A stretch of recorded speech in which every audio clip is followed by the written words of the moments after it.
All right, spring is here, and that means your boy, Coach DeBray, over at Dawg Post, is hitting the road, seeing some top Georgia targets, some Georgia commitments. This is one of the best times of the year for me because you get a little football, right? We had G-Day, spring practice for the Dogs earlier this spring. Now, May is almost here. And high school football spring practices are starting all over the state. Of course, earlier this week, I went to go see some top Georgia targets, and I think two big Georgia targets, are trending Georgia's way. I'm going to talk about that, other recruiting news, because there is a lot going on, actually, and just more notes from the road. So really appreciate y'all watching. Before I get to the two players that I think are trending Georgia's way kind of heavily right now, I want to talk about some guys that I was a little surprised we're not hearing from Georgia. So I went down to Douglas County. This was on Tuesday. So a few days ago now, over in Douglasville. They got some dudes. They got some dogs. They went 13-1 last year, loaded with talent.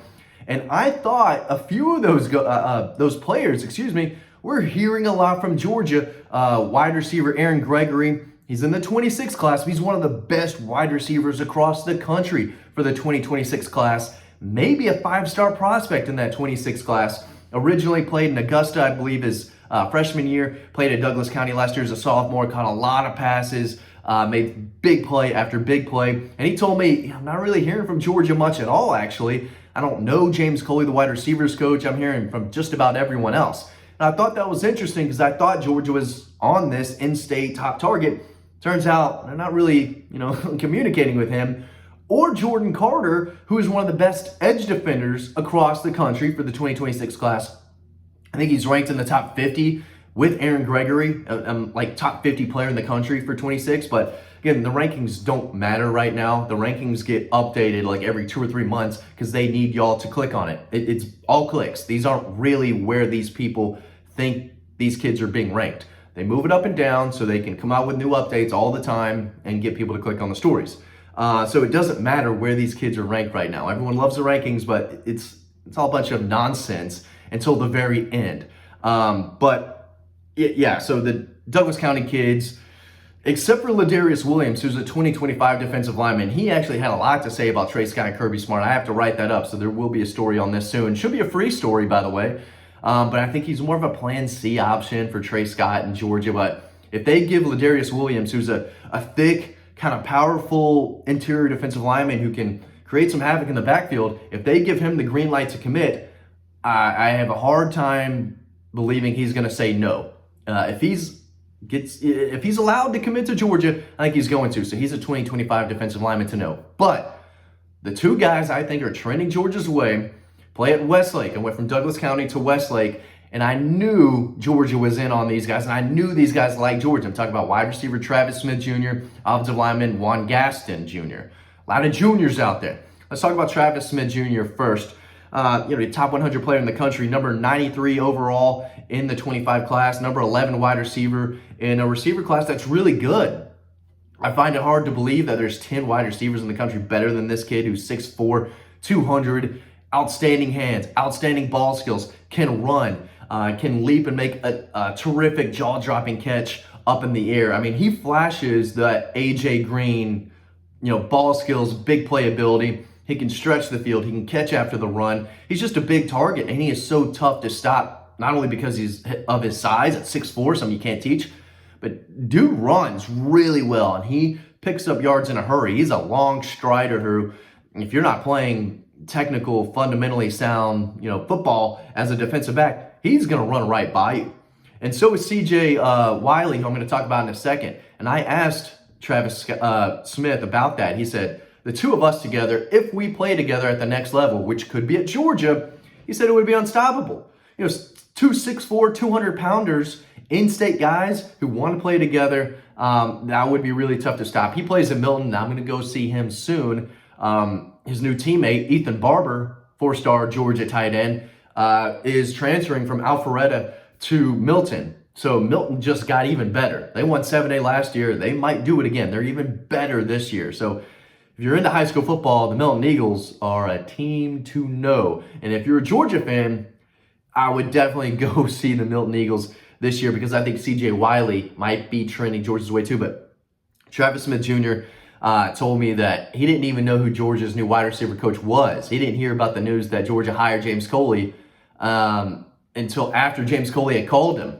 He was telling me the story, and I've got to write this up too. Might be a Sunday or Monday story, depending on when you're watching this or when I have time to write it up. But he said, yeah, I heard from him basically immediately. Before I heard the news, I pick up the phone, and this guy, James Coley's calling me, new wide receivers coach at Georgia, and told me I'm his guy. And so they have a really good relationship. He's all about development. This is not a kid who is looking to go to a place where he's going to catch 100 passes, 1,500 yards, and be the alpha and lose 4 or 5 games. No, he's a competitor. He wants to go out. He wants to win. And he knows that he can win at Georgia. He knows that he can be developed at Georgia. And I think Georgia is leading Tennessee right now and a few others. He's going to be in town for his official visit.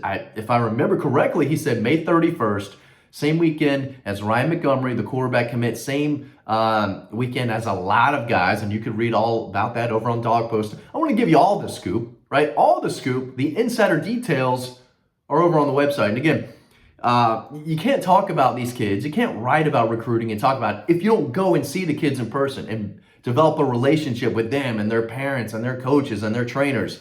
You got to hit the road. If you want to do this job, everyone says it's a great job. I love my job, best job in the world. You got to go out and see the kids in person. You can't just watch film and talk and write about them. You have to go see them. And, that's one of my favorite parts of doing this job. I remember seeing Amarius Mims for the first time. I remember seeing Mecole Hardman play in high school, and to watch these guys get picked in the first round and make plays in the Super Bowl. It's really, really cool. And I think Travis Scott's that rapper, right? Hip hop, rap. I think he's old news, actually. I don't know. I'm not cultured enough to know who the big time rappers are, but I think Travis Scott is old news. He's small potatoes now. Travis Smith Jr. is an absolute dog, and I think he's leaning Georgia's way. The other offensive lineman, I know it took me a while to get to this, Juan Gaston Jr. He doesn't talk much.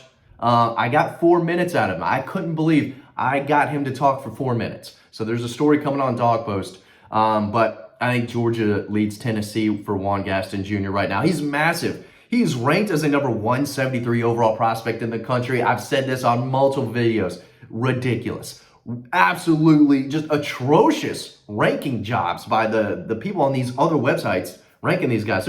There's no way there are 170 players better than Juan Gaston Jr. I'm calling him Mount Gaston. He told me 6'8", 360 the other day. Yeah, he's going to have to lose some weight. Yeah, he's going to have to transform his body a little bit, right? Make it look a little lean and muscular like mine.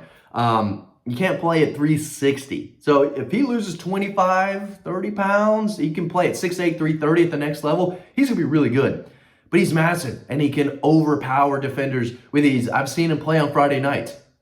That's what you have to do, too. You can't just go see him and talk to him in person. You got to go watch these guys play. And I watched him play a lot over the last 2 years now. I've been watching him play since he was a freshman. He's going to be a 4-year starter. He's just crushing kids. And he plays, Westlake plays Langston Hughes. They play Carrollton. They're, that South Fulton area is one of the more talented areas across the country for high school football. And Juan Gaston is a mountain of a man. He's ranked as the number 11 interior offensive lineman. Okay, find me 10 guys who could play guard better than Juan Gaston Jr., and I will say that I'm wrong. I have no problem admitting I'm wrong. It doesn't happen often, but when it does, I am incredibly humble. I have no problem. I might be the most humble guy out there. That's how humble I am, right? And so I don't mind admitting I'm wrong, but I don't think I'm going to be. I think these two guys are going to be really good college players, and I think that they are trending Georgia's way. I could see them both hearing their name called in a future NFL draft. But Juan Gaston Jr., one of the top offensive linemen in the country. I don't care what the rankings say. They're wrong. This guy is a bully. And he's high on Georgia. I think Georgia is very high on him. It's a loaded offensive line class. They already have one on board in Mason Short out of Augusta. Juan Gaston Jr., I think, is going to take his official visit to Georgia. That could be May 31st, too. It might be the week after that. I'm not exactly sure. But he's an offensive lineman, in-state guy to know. Travis Smith Jr., in-state wide receiver to know. And right now, other than Ladarius Williams, I don't think Georgia fans need to pay a whole lot of attention to the kids at Douglas County right now. But I'm hoping to see Milton. I'm going to go to, hopefully, Fellowship Christian soon, go see Josh Petty. Maybe I could try to make it to middle Georgia, Warner Robins, and maybe a little south at Lee County. I know I need to. Tough to get to the super small rural towns because I'm a 5-star dad, 5-star husband, right? Got to be at home. But you got to go see the kids play, and you got to go get those updates and build that relationship. That's what I'm trying to do for y'all. So y'all are the most updated Georgia football team and recruiting fans on YouTube. That's my goal, is to make y'all the smartest Georgia fans out there. I hope I'm doing my job.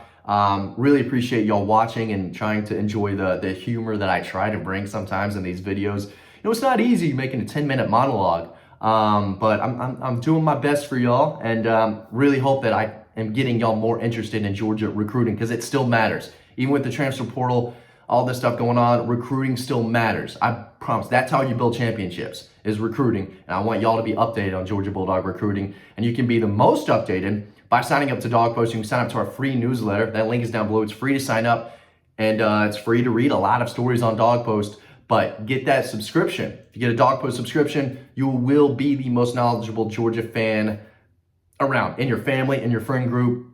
If you're a Dawg Post member, I mean, you're all set. You're the smartest Georgia fan out there. Thanks for watching, and see you on the website.